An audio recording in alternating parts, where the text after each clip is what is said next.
Сегодня день памяти Александра Алексеева. Подполковник ФСБ погиб 21 год назад в перестрелке с боевиками на территории Чеченской Республики.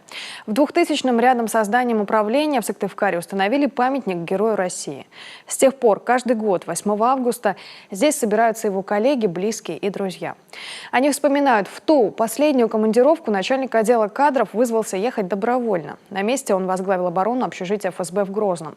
Бойцы 2 дня удерживали здание, сам Алексеев был дважды ранен, но не покинул строй, пока не настигла пуля снайпера. Тогда ему было всего 42. Матери, жены часто обращались к нам в кадровое подразделение, переживали за своих детей, которые служили в тот период там.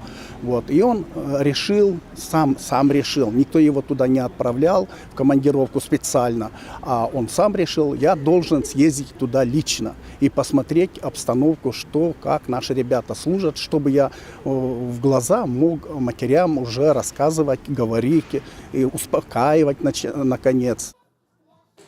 На родине Алексеева в Ухте его подвиги знают в каждой школе, а там, где он когда-то учился, даже установлен памятный знак. Также более 10 лет в Северной Жемчужине проводится республиканский военно-патриотический лагерь его имени. А на днях с инициативой присвоить герою посмертное звание «Почетный гражданин города» выступили и некоторые активисты.